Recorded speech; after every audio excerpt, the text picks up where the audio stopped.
शांति। आज का प्रातः क्लास है 23 जुलाई 1968।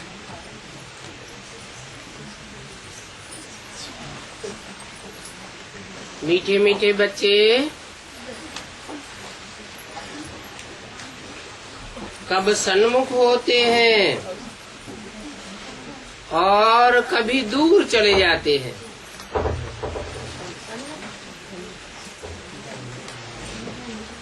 जो सन्मुख होते हैं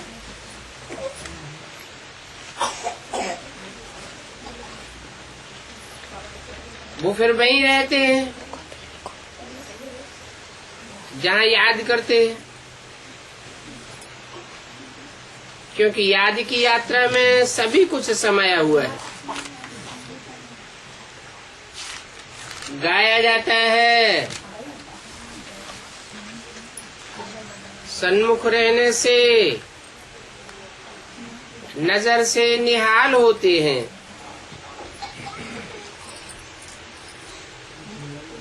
क्योंकि आत्मा की नजर जाती है ना परमपिता परमात्मा में।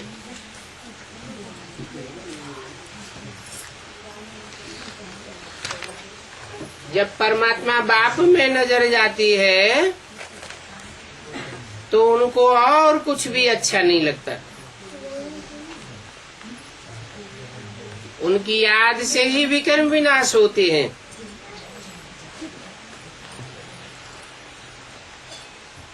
तो बच्चों को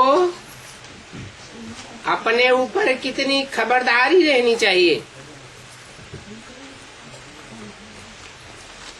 क्योंकि याद न करने से माया समझ जाती है कि इनका भी योग जुटा हुआ है, तो फिर वो अपनी तरफ खींचती है। और जब अपनी तरफ खींचती है तो कुछ न कुछ उल्टा काम कराई देती है।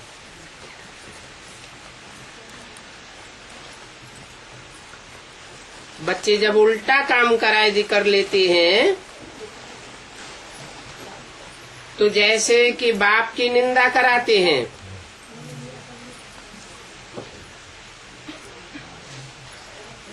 भक्ति मार्ग में गाते हैं, बाबा मेरा तो एक दूसरा न कोई। तो इसके लिए भी बाप कहते हैं, बच्चे ये मंजिल बहुत ऊंची है। कौन सी? मेरा तो एक बाबा दूसरा न कोई।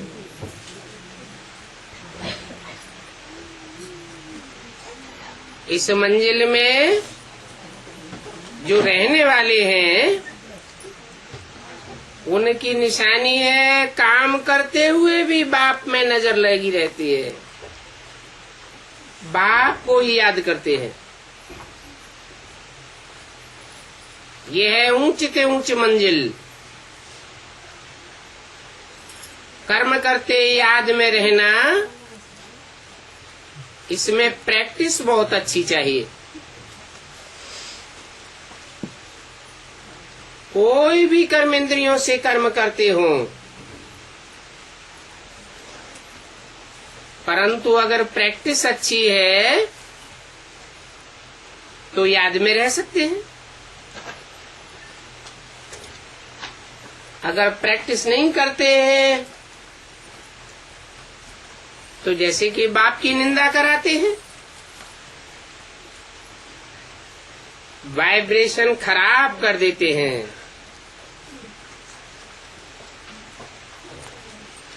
उल्टा काम करने लग जाते हैं। समझो कोई क्रोध में आकर के आपस में लड़ते झगड़ते हैं तो ये भी निंदा कराई ना। इसमें बड़ी खबरदारी रखनी है। अपने गृहस्थ व्यवहार में रहते हुए बुद्धि एक बाप से लगाना है। व्यवहार में अनेकों के साथ आना पड़ता है, परंतु बुद्धि तो एक बाप में लगानी है ना। ऐसे भी नहीं है कि कोई संपूर्ण हो गया है, नहीं। कोशिश ऐसी करनी चाहिए कि हम ऐसे देही अभिमानी बने। देह अभिमान में आने से कुछ न कुछ उल्टा काम हो जाता है। गोया बाप की निंदा कराते हैं।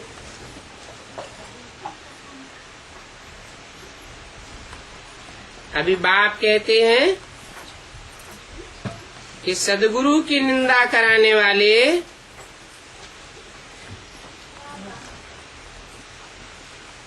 लक्ष्मी नारायण के पास ठौर नहीं पावेंगे।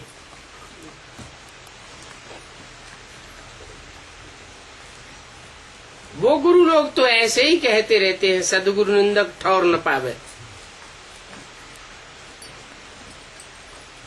वो तो अपने ही घर गृहस्थ का ठौर छोड़ के भागते हैं, फिर औरों से भीख मांग करके ठौर बनाते हैं, मठपंथ बनाते हैं। उनके पास तो कोई ठौर नहीं है। ये बाप आकर के तो नई दुनिया का ठौर देते हैं।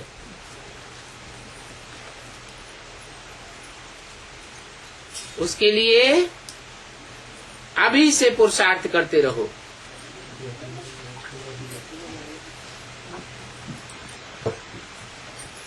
पुरुषार्थ करने से तुम बहुत शीतल बन जावेंगे। मन भी शीतल हो जाएगा, तन भी शीतल हो जाएगा, इंद्रियां भी शीतल हो जाएंगी। 5 विकारों की सभी बातें निकल जाएंगी।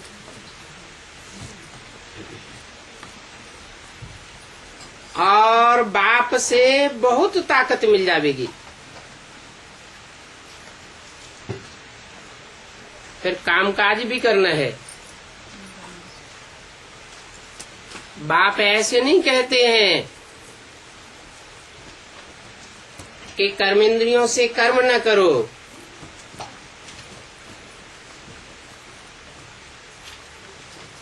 वहां नई दुनिया में तो तुम्हारा कर्म अकर्म हो जाएगा।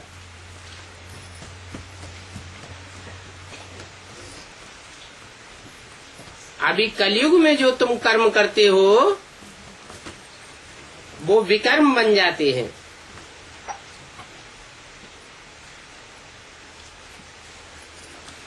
अभी पुरुषोत्तम संगम युग पर तुमको सीखना होता है। वहां नई दुनिया में सीखने की बात नहीं है।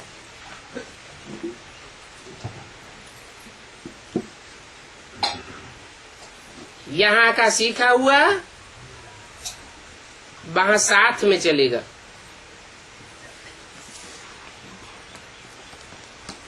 बाप बच्चों को समझाते हैं बहिर्मुखता में रहना अच्छा नहीं है, इसलिए अंतर्मुखी भव। अंतर्मुखी का मतलब ये नहीं है कि मुख से बोलना ही बंद कर दो, नहीं।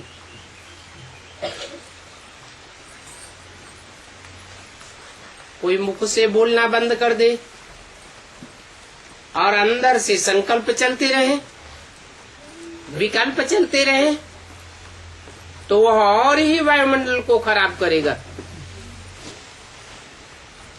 इसलिए अंदर और बाहर दोनों प्रकार का मौन चाहिए।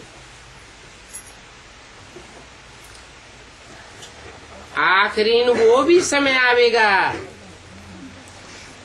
जब तुम बच्चे अंदर और बाहर दोनों से अंतर्मुखी हो जाएंगे, सिवाय बाप के और कुछ भी तुमको याद नहीं आवेगा।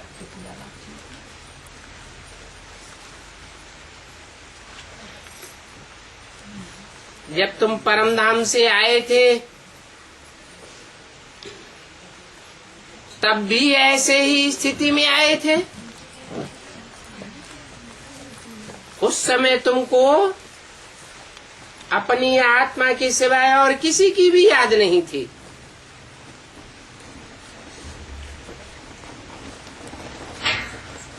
गर्भ से भी जब बच्चा बाहर निकलता है तो पता पड़ता है ये हमारा बाप है, ये हमारी माँ है, ये फलाना है। तो फिर अब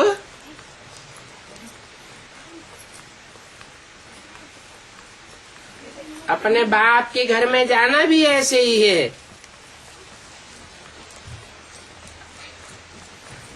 मैं आत्मा और मेरा बाप,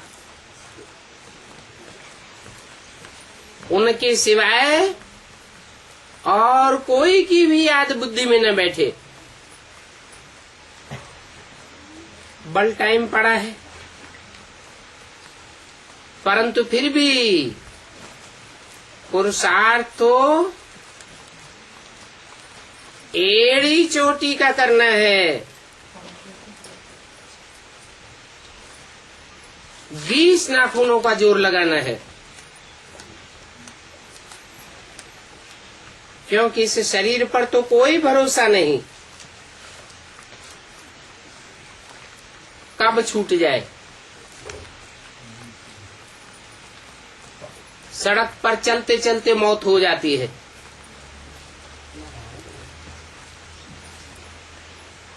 तो बच्चों को कोशिश करते रहना चाहिए, ऐसी कोशिश करें जो घर में भी बहुत शांति बनी रहे, कोई प्रकाश का कलेश न होने पावे। नहीं तो घर मोहल्ले वाले सभी कहने लग पड़ेंगे कि इनमें कितनी अशांति है, और ये अपन को शांति के सागर के बच्चे कहते हैं।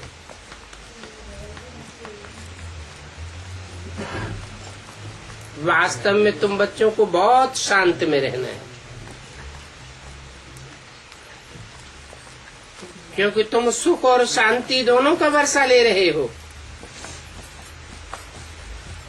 शांति का वर्षा अर्थात मुक्ति का वर्षा, सुख का वर्षा अर्थात जीवन में रहते हुए भी दुख दर्दों से मुक्ति का वर्षा। सुख लेते हो, दुख नहीं लेते हो। अभी इस दुनिया में तो तुम कांटों के बीच में रहते हो,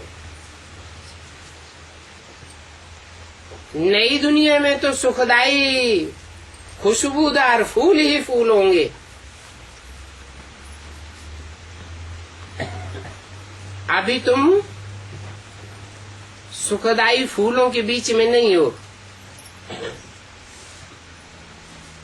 तो भी दुख देने वाले कांटों के बीच में रहते हुए भी तुमको फूल बनना है। कांटों के साथ रह करके कांटा नहीं बनना है।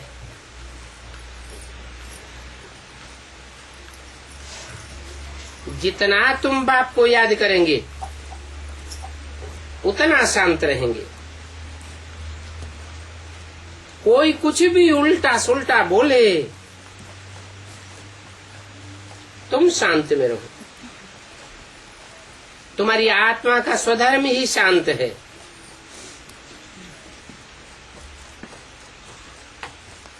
आत्मा है ही शांत स्वरूप।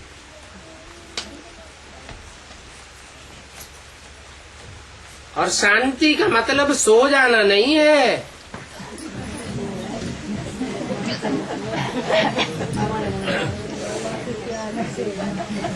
आत्मा जब अपनी असली शांति स्वरूप में टिक जावेगी तो निद्राजीत बन जावेगी और शांत स्वरूप भी रहेगी। आत्मा है ही शांत स्वरूप।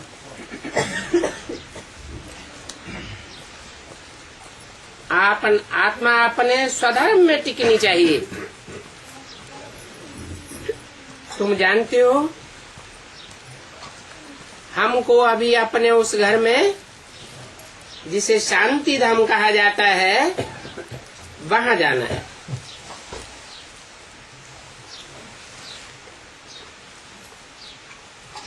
बाप भी शांति का सागर है, तुम्हारा घर भी शांति का घर है। शांति धाम कहते हो ना, कहते भी हैं तुमको भी शांति का घर बनना है। वाहियात झरमुई झगमुई की बातें बहुत नुकसान कर देती है। बाप डायरेक्शन देते हैं, ऐसी झरमुई झगमुई की बातें नहीं करनी चाहिए। इन बातों से तुम बाप की निंदा कराते हो।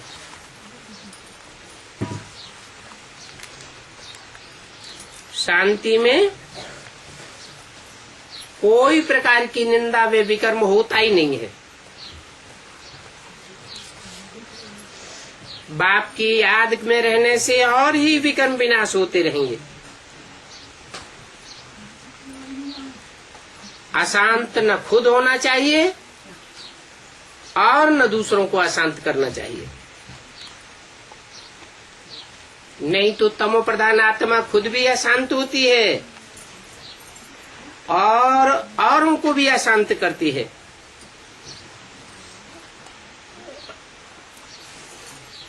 किसको दुख देने से आत्मा नाराज होती है।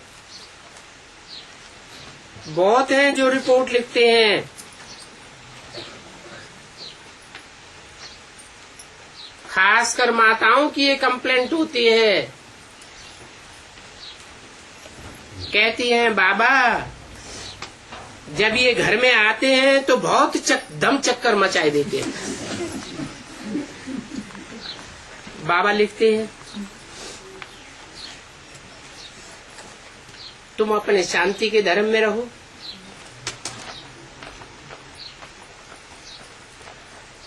हातम ताई की कहानी भी है। उनको कहा मुख में मुलहरा डाल दो तो आवाज निकलेगा ही नहीं। तुम भी बाप की याद का मुलहरा मुख में डाले रहो, फिर वो भी ज्यादा बोल नहीं सकेंगे। तो तुम बच्चों को शांति में रहना है। मनुष्य शांति के लिए बहुत धक्के खाते रहते हैं। तुम बच्चे जानते हो हमारा बाबा मीठा शांति का सागर है।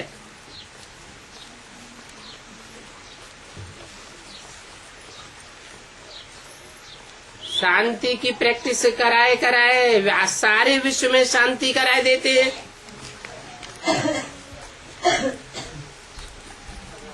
फिर अपने भविष्य विश्व मर्तबे को भी याद करो।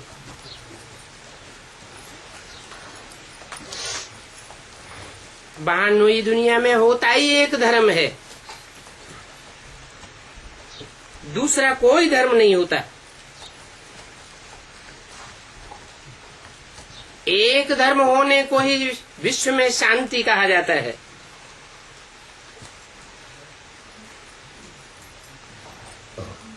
एक धर्म हेवन कहा जाता है।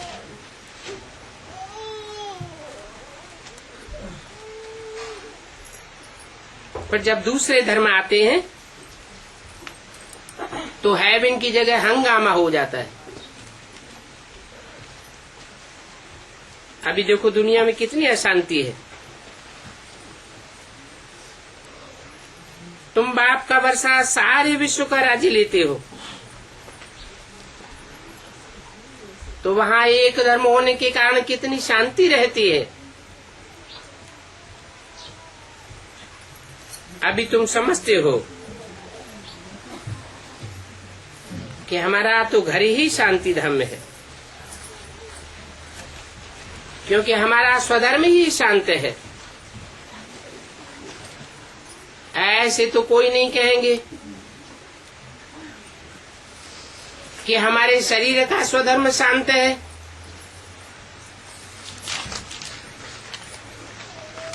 आत्मा अविनाशी है तो उसका स्वधर्म शांत है, शरीर तो विनाशी है। विनाशी धर्म का विनाशी ही होगा।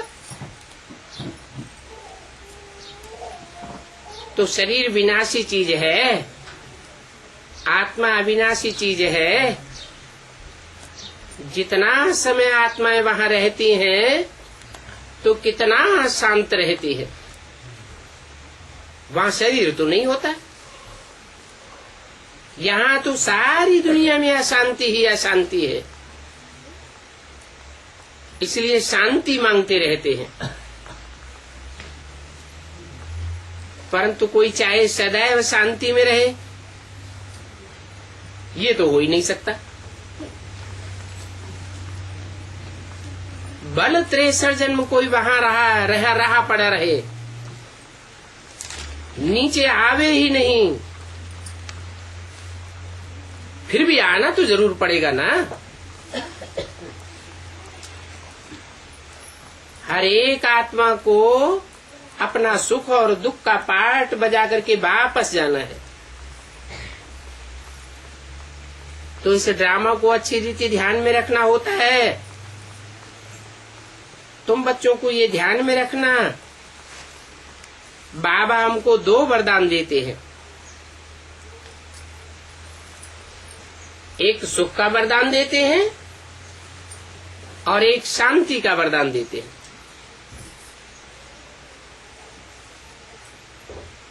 जिनमें मैं प्रवेश करता हूं, इनकी आत्मा भी बैठ सुनती है। सबसे जास्ती इनके कान नजदीक सुनते हैं।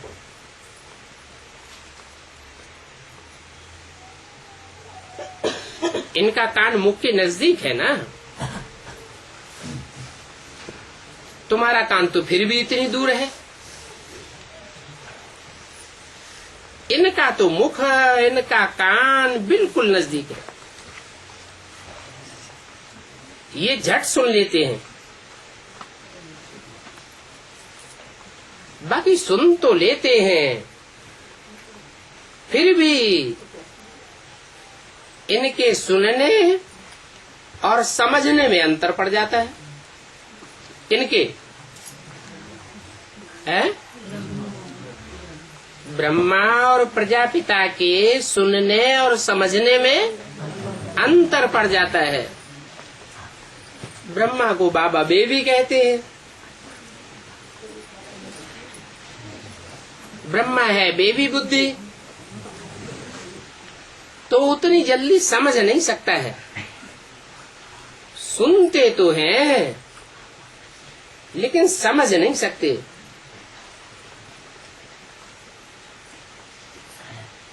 और राम बाप को कहा जाता है। बाप तो होता ही समझदार है, इतना समझदार कि सुनने के साथ साथ समझता भी जाता है। बाकी दोनों के कान झट सुनते हैं। तुम्हारे कान इतनी जल्दी सुनते भी नहीं। 70 साल हो गए सुनते सुनते, अभी तक सुनते ही नहीं। समझने की बात तो और भी दूर हो जाती है।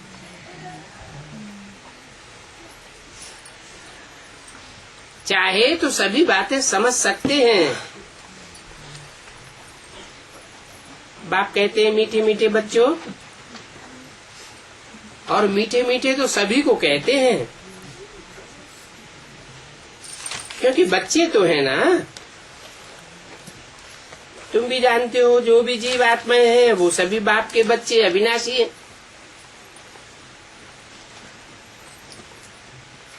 शरीर तो बच्चे नहीं है,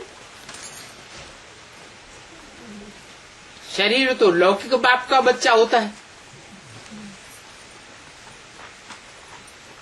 पारलौकिक बाप तो है ही आत्मा। और सदैव आत्मा है, उसके बच्चे भी आत्मा ही हैं। बाप अविनाशी तो बच्चे भी अविनाशी हैं।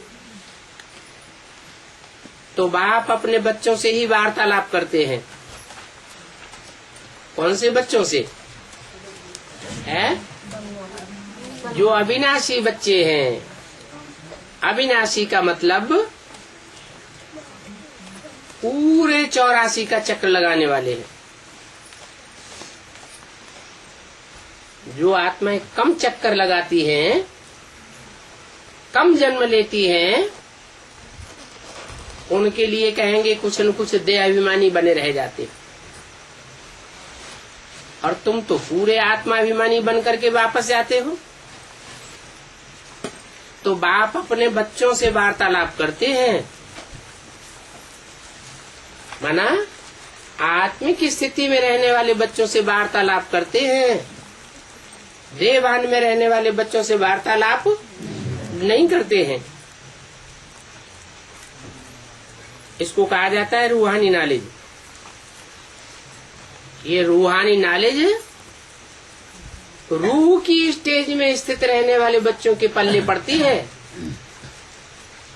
और सुप्रीम रूह बैठ तुम रूहों को ही समझाते हैं। रूहानी बाप का प्यार रूहों के प्रति है। जो भी है वो सभी बच्चे रूह हैं।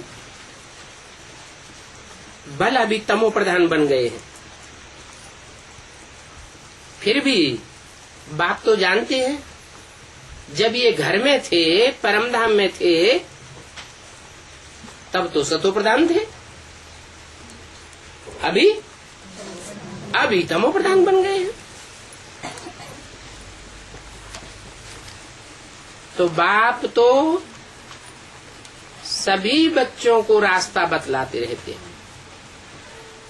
चाहे तमो प्रधान बन गए हैं और चाहे पुरुषार्थ करके सात्विक स्टेज में आए हैं। बाकी वरदान देने की बात नहीं है, रास्ता बताने की बात है। ऐसे नहीं कहते हैं कि धनवान भव, धन धान्य से भरपूर हो जाओ, क्योंकि जानते हैं दुनिया का विनाश होने वाला है, तो धन धान्य सब खलास होने वाला है या रहेगा? वो तो सब खलास हो जाएगा। ऐसे भी नहीं कहते कि आयुष्मान भव। क्यों? क्योंकि जानते हैं कि कुछ ही वर्षों में सारी दुनिया की आयु खलास हो जाएगी। तो आयुष्मान भव का भी वरदान नहीं देते हैं। सतयुग में तुम थे, आयुष्मान भी थे, धनवान भी थे, परंतु बाबा अभी आशीर्वाद नहीं देते।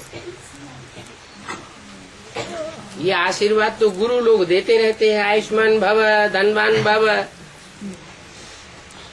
बाप तो बतलाए देते हैं ये दुनिया भस्म होने वाली है, इसमें किसी का धन नहीं रह जाएगा। ये तुम्हारा आखिरी जन्म है, सबकी आयु खलास होने वाली है। तो बाबा से कभी कृपा अथवा आशीर्वाद नहीं मांगना है।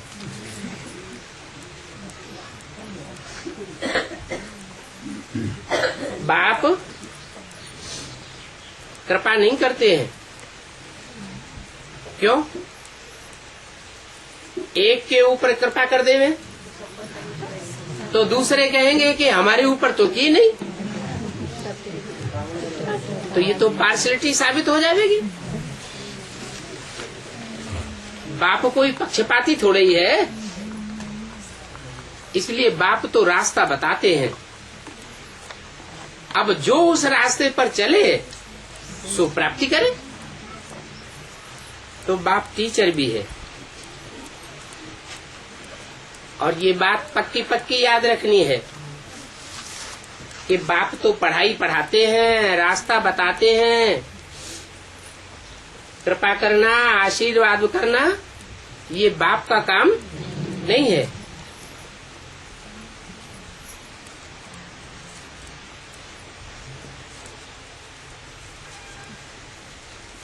तो वो शिव बाबा हमारा बाप भी है, टीचर भी है, और ज्ञान का सागर भी है।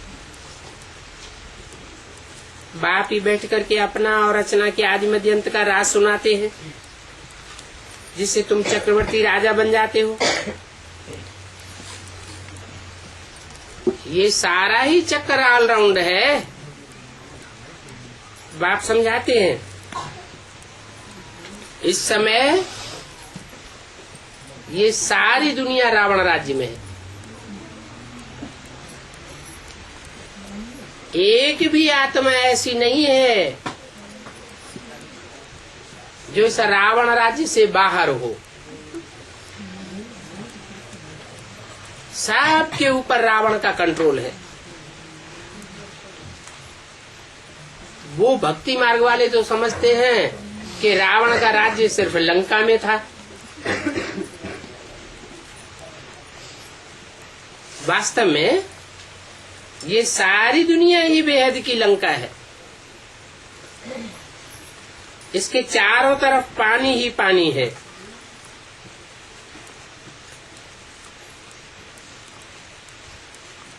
बाप आते हैं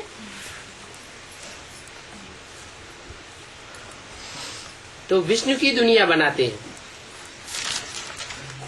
विष्णु की दुनिया का नाम क्या होता है? क्षीर सागर। वहां दूध और दूध की नदियां बहेंगी। अब ये सारी दुनिया राम की बनेगी। अभी तो रावण राज्य है।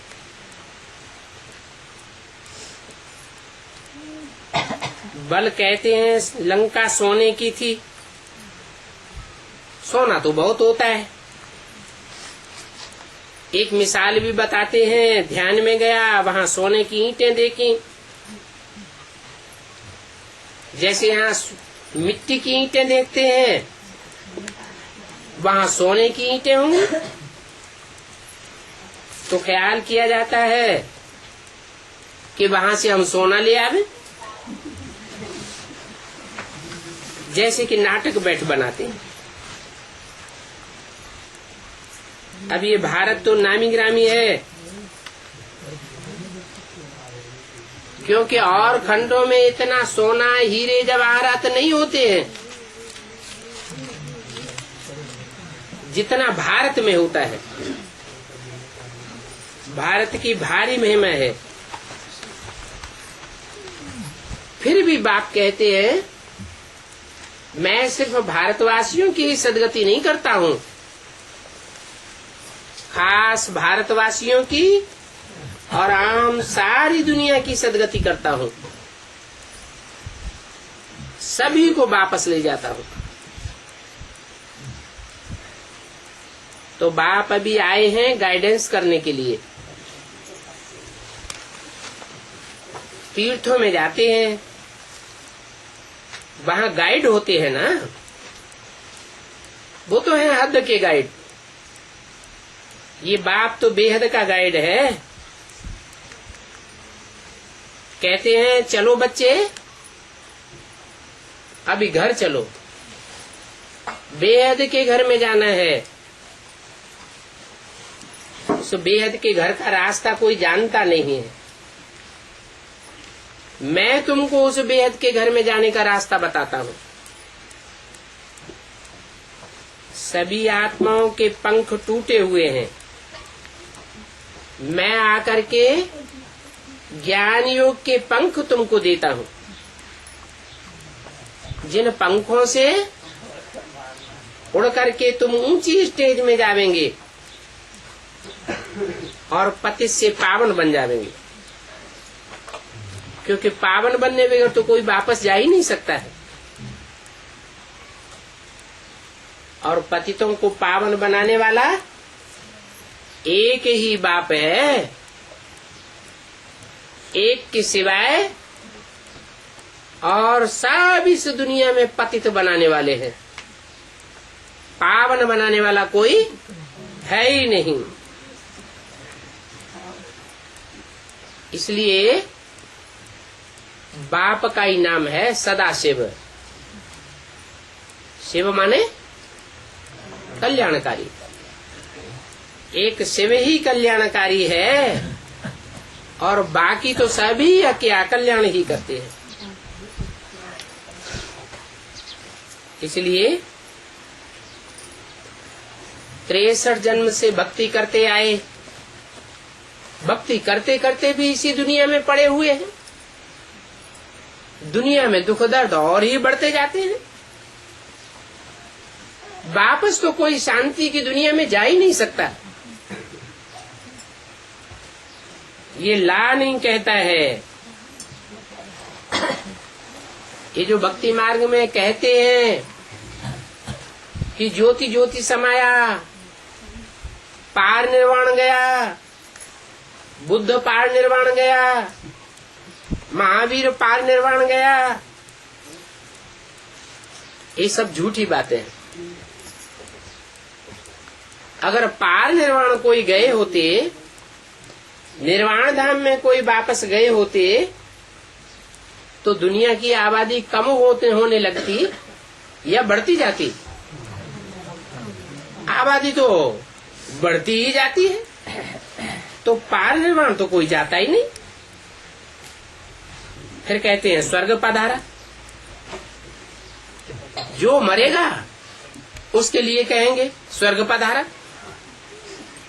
अब ऐसे स्वर्ग में पधारते जावेंगे, अमर लोक में जाते जावेंगे, तो ये दुनिया तो खाली हो जानी चाहिए। दुनिया खाली हो रही है कि और ही जनसंख्या बढ़ रही है?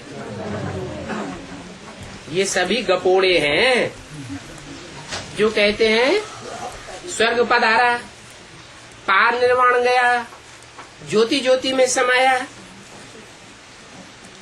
बाप कहते हैं ये दुनिया तो एक अविनाशी नाटक है। जैसे वो विनाशी नाटक होते हैं, तो जब तक नाटक पूरा न हो, ड्रामा पूरा न हो, तो रंगमंच पर एक्ट करने वालों की संख्या बढ़ती जाती है या घटती जाती है? बढ़ती जाती है। ऐसे ही ये दुनिया भी एक रंगमंच है, नाटकशाला है। इसमें तो परमधाम रूपी घर से आने वाली नाटककारों की संख्या बढ़ती ही जानी है और अंत तक बढ़ती रहेगी। ये अविनाशी ड्रामा है, इसका अंत कभी नहीं होता है। बाप समझाते हैं, कल तुम हमारे पास आए थे, राजयोग पढ़ रहे थे, तो तुम जानते हो कि भगवान बाप राजयोग सिखाए राजों का राजा बनाते हैं, और ऐसी पढ़ाई बाप के सिवाय और कोई भी नहीं पढ़ा सकता। कौन सी पढ़ाई है? राजा बनाने वाली पढ़ाई, राजाई की पढ़ाई, और कोई नहीं पढ़ा सकता। मानो अंग्रेज आए, अंग्रेजों ने ढेर सारे कॉलेज खुलवाए, यूनिवर्सिटीज बन गई। वहां जो पढ़ाई पढ़ते हैं वो सब विनाशी पढ़ाई पढ़ते हैं। इंजीनियर बनावेंगे, डॉक्टर बनावेंगे, राजा तो नहीं बनावेंगे। चाहे इंजीनियर बने, चाहे डॉक्टर बने, चाहे कोई भी ऊंचे से ऊंची पढ़ाई पढ़े, बड़े बड़े ऑफिसर बन जावे तो भी कहेंगे नौकर हैं। नौकर माने राजा, नौकर माने नौकर, दास दासी। राजा तो कोई बनते ही नहीं है। ये राजाई की पढ़ाई तो बाप ही आकर के पढ़ाते हैं, और तो हिस्ट्री में कोई नहीं ये राजाई पढ़ाई नहीं है। तो देखो ये बातें और कोई समझा ही नहीं सकते, और तुम बच्चों की सिवाय ये बातें कोई समझ भी नहीं सकते। अभी बाप समझाते हैं कि तुम बच्चे 63 जन्म गटर में पड़े हुए थे। तुम्हारी बुद्धि गोमूत में रमण करने वाली बन गई। उसमें तुमको कितना सुख आता था, बाहर निकलने की दिल ही नहीं होती है। घड़ी घड़ी वो गटर ही याद आता रहता है। देखने से ही कहते अभी फिर उस गटर में जाऊं। नहीं देखते हैं तो भी बुद्धि उसी गटर में जाती है। 63 जन्म की आदत पड़ गई है ना। बाप कहते हैं ज्यों ज्यों समय इस दुनिया का बीतता जाएगा, क्यों क्यों माया और ही जोर से उस गटर की याद दिलाती जाएगी।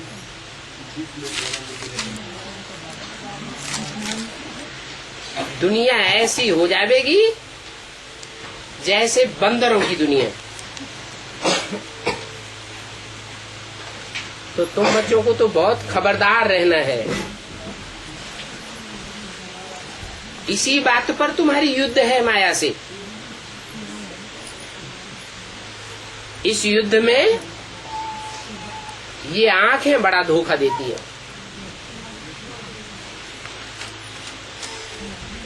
देखने से ही एकदम रफू चक्कर हो जाते हैं। तो इन आंखों को कब्जे में रखना है। देखा गया है कि भाई बहन के संबंध में भी दृष्टि ठीक नहीं रहती है।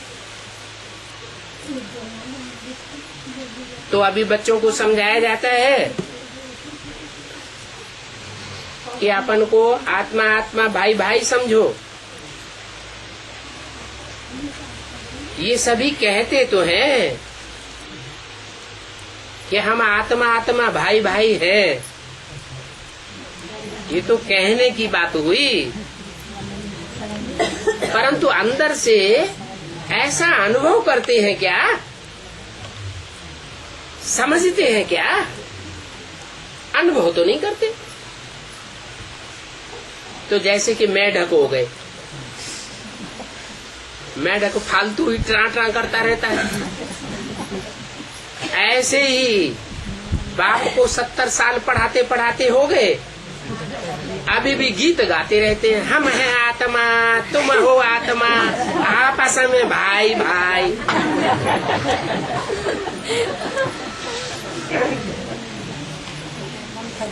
अरे आत्मा स्टार प्रकृति के बीच में याद आता है। प्रकृति में आत्मिक स्मृति की प्रैक्टिस पक्की हुई है। अगर पक्की हुई है तो कहेंगे कि समझ है। नहीं तो बहुत ऐसे बोलते रहते हैं कि आत्मा को कैसे याद करें।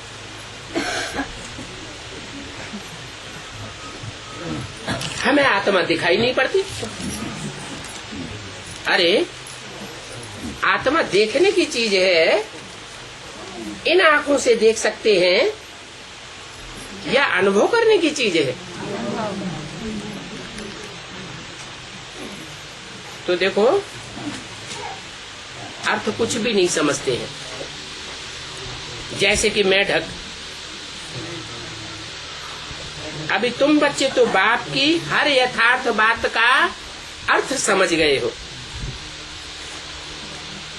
बाप मीठे मीठे बच्चों को बैठ समझाते हैं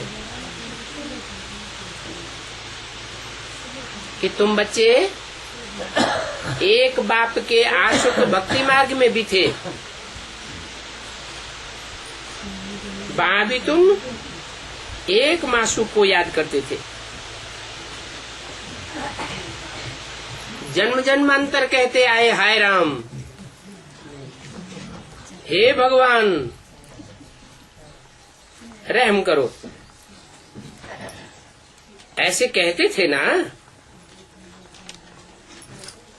तो देखो इस दुख की दुनिया में ऐसे कहते हैं,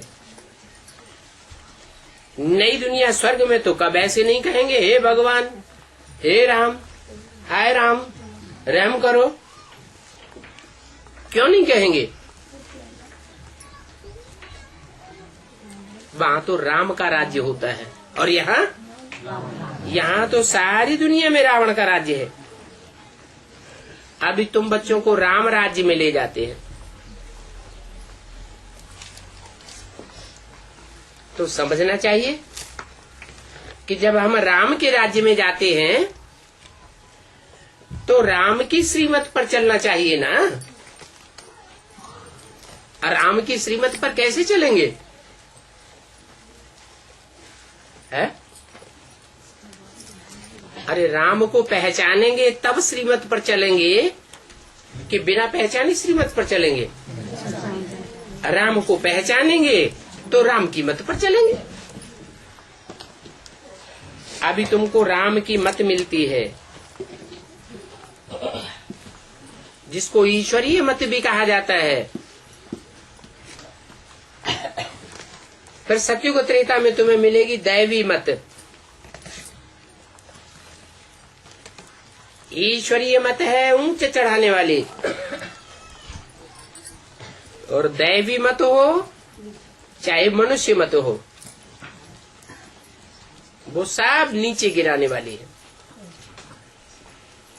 ऊंचा चढ़ाने के लिए तुमको सिर्फ अभी मत मिलती है,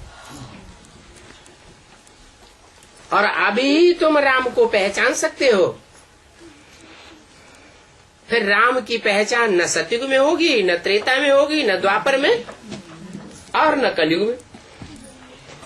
राम कृष्ण की आत्माएं तो इस दुनिया में होंगी, कोई न कोई रूप में पार्ट बजावेंगी, परंतु तुम उनको पहचान नहीं सकेंगे। तो ये कल्याणकारी संगम युग है।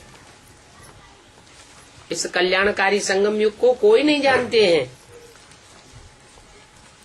क्योंकि सभी को बताया हुआ है कि कलयुग तो अभी छोटा बच्चा है।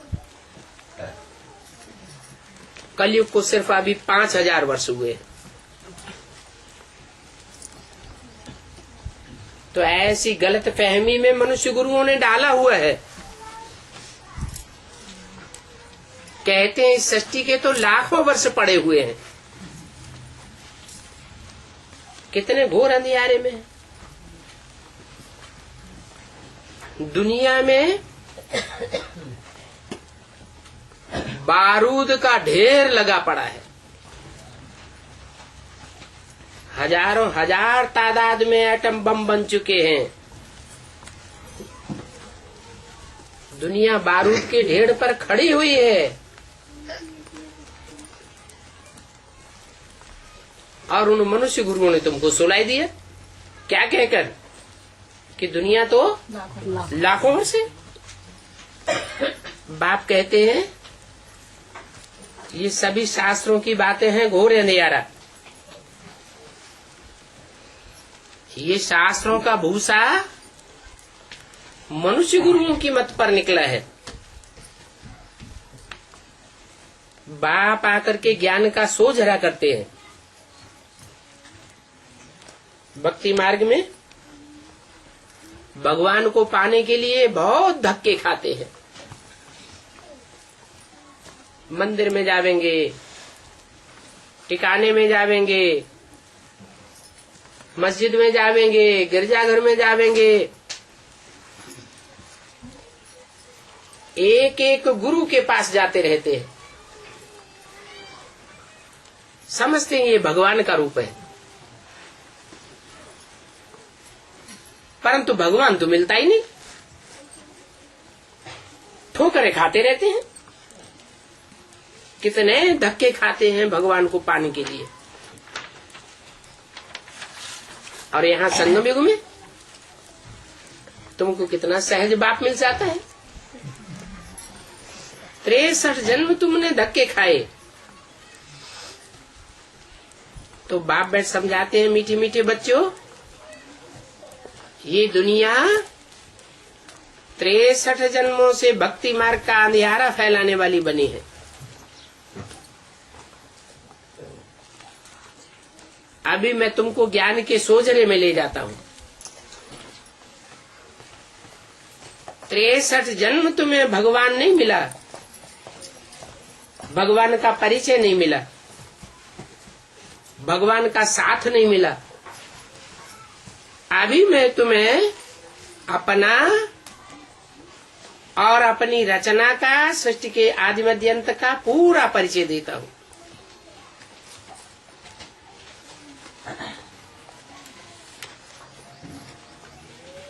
तेईस जुलाई 1968 की वाणी का तीसरा पेज।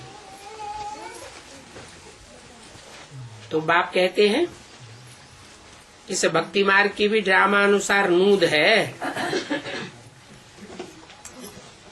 फिर ये भक्ति मार्ग फिर भी होगा।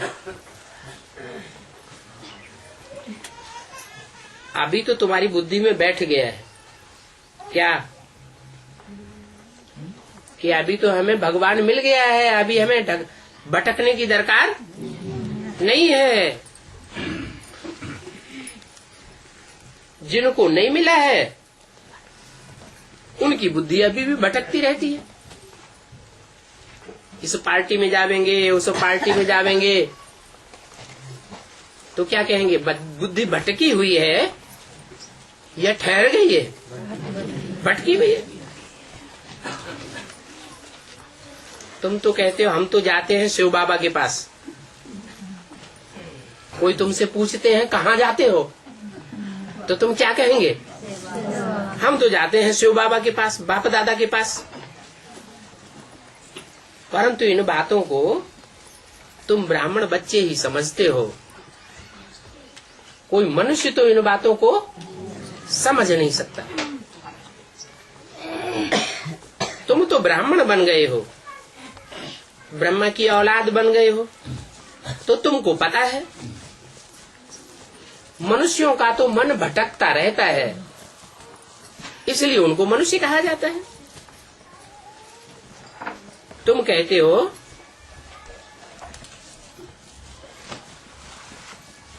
कि मनुष्य इन बातों को नहीं समझ सकते। समझने के लिए ब्रह्मा की औलाद बनना पड़े। तुम्हारे में भी कोई कोई है जिनको पूरा नहीं निश्चय नहीं बैठता है, तो माया उनको एकदम हप कर लेती है।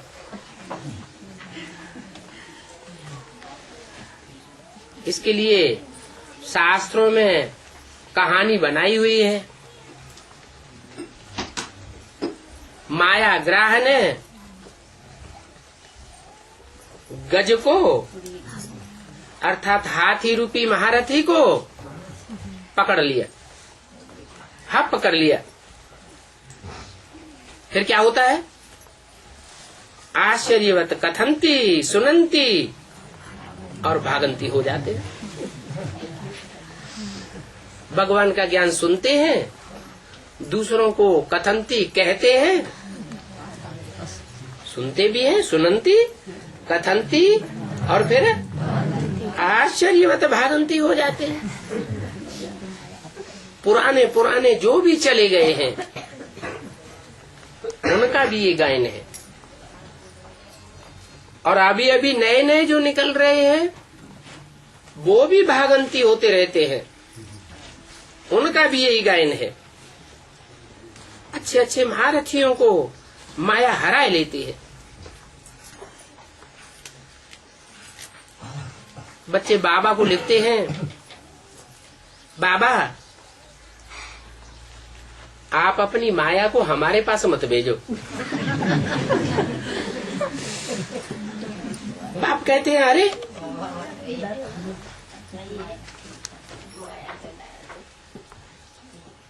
हम माया को बेटी कहता हूँ,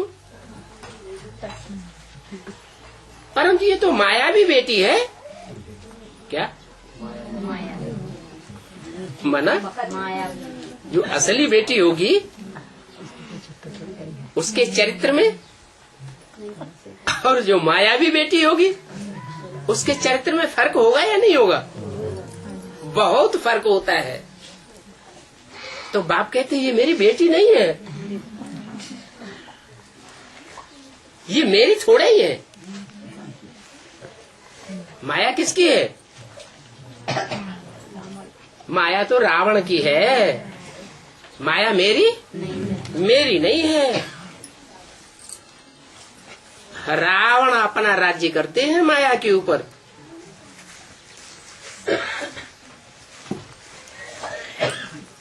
और माया बेटी की एक भुजा नहीं है क्या? हजारों हजार भुजाएं हैं। कभी कोई भुजा से काम करती है, कभी कोई भुजा से काम करती है। इन माया बेटियों के ऊपर रावण का राज्य चलता है। अभी हम तो अपना राज्य स्थापन कर रहा हूं। हमारे राज्य का नाम क्या है? राम राज्य।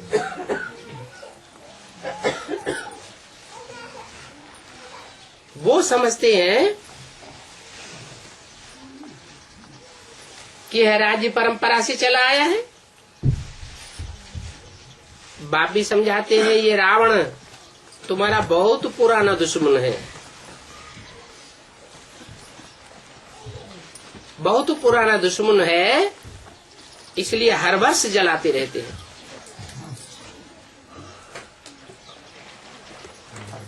बहुत वहां जाते हैं रामलीला देखने के लिए,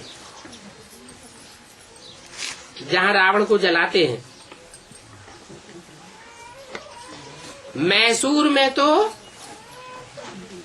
बहुत रावण जलाते हैं, दशहरा बहुत मनाते हैं। कहाँ? क्यों? मैसूर में क्यों? सूर माना सूर्य। मैसूर में बहुत दशहरा मनाते हैं। रावण को जलाने का बहुत बड़ा पर्व मनाते हैं। मैसूर में क्यों? भारत में और भी तो बहुत शहर हैं, उनका नाम क्यों नहीं लिया? है?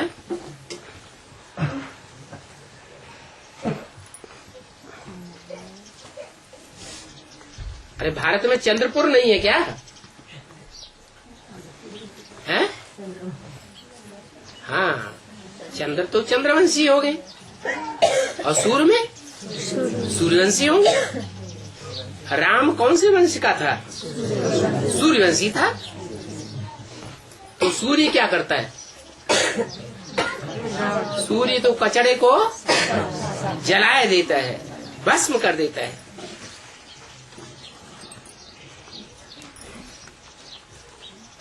तो बहुत वहां जाते हैं रावण को जलाने के लिए। समझ कुछ भी नहीं है कि मैसूर में रावण को जलाने का इतना बड़ा मेला क्यों मनाते हैं।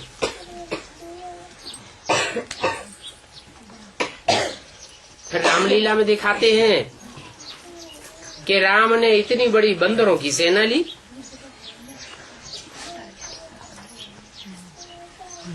अब किसी देश में बंदरों की सेना कोई ने देखी है क्या? है?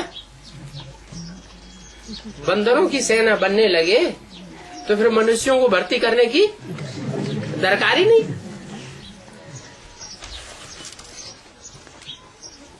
अभी तो बाप ने तुम्हारी सेना का नाम दिया है शिव शक्ति सेना। ये कोई बंदरों की सेना है क्या?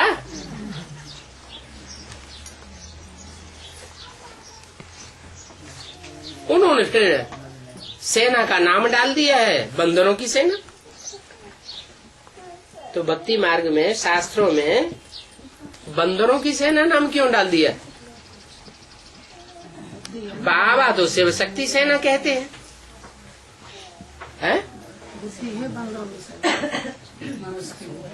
माने बाबा झूठ बोलते हैं। बाबा ने शिव शक्ति सेना कहा, ये झूठ हो गया। और उन शास्त्रकारों ने बंदरों की सेना लिख दिया, ये सच्ची बात हो गई है? नहीं तो सच्चाई क्या है? सच्चाई ये है कि बाप तो अच्छा ही अच्छा कह करके अच्छा बनाए देते हैं। क्या बाप ये नहीं कह देखते कि ये भिखारी है, ये बंदर है। बाप तो भविष्य का रूप देखते हैं। इसलिए कहते हैं तुम हो शिव शक्ति सेना। बाप की नजर तुमको ऊंची नजर से देखती है या नीची नजर से देखती है? ऊंची नजर से देखती है। और वो गुरु लोग नीची नजर से देखते हैं एक दूसरे को। इसलिए उन्होंने राम की बंदर सेना दिखाई दी। बाप समझाते हैं बरोबर तुम बंदर थे, अभी तुम बंदर से मंदिर लायक बन रहे हो। अभी तुम शिव बाबा से शक्ति ले रहे हो ना, तो शिव शक्ति सेना हो। रावण पर जीत पाने के लिए तुम शक्ति लेते हो। और ये भी जानते हो कि बाप ही आकर के राजयोग सिखाते हैं। इस पर अनेक प्रकार की कथाएं बना दी हैं। अमर कथा, तीजरी की कथा, सत्यनारायण की कथा, कितनी कथाएं बनाई हुई है। अभी तुम तो जानते हो कि बाबा अमर बनने की कथा हमको सुनाए रहे हैं। इसलिए बाबा कहते हैं तुम सब पार्वतियां हो। उन्होंने तो लिख दिया है, एक पार्वती को कथा सुनाई, बाकी कोई पहाड़ों पर कथा नहीं सुनाई। क्या मतलब हुआ पहाड़ों पर कथा सुनाई? उसका कि ऊंची स्टेज में, निराकारी स्टेज में बैठ करके ये ऊंची ऊंची बातें सुनाते हैं। ज्ञान की ऊंची ऊंची गहराइयों की बातें सुनाते हैं। बाकी ऐसे भी नहीं है कि शंकर ने पार्वती को कथा सुनाई। नहीं, कथा कौन सुनाते हैं सच्चाई की? है शिव बाबा सुनाते हैं। शंकर तो खुद ही याद में बैठता है। तो जो याद में बैठता है वो पतित है या पावन है?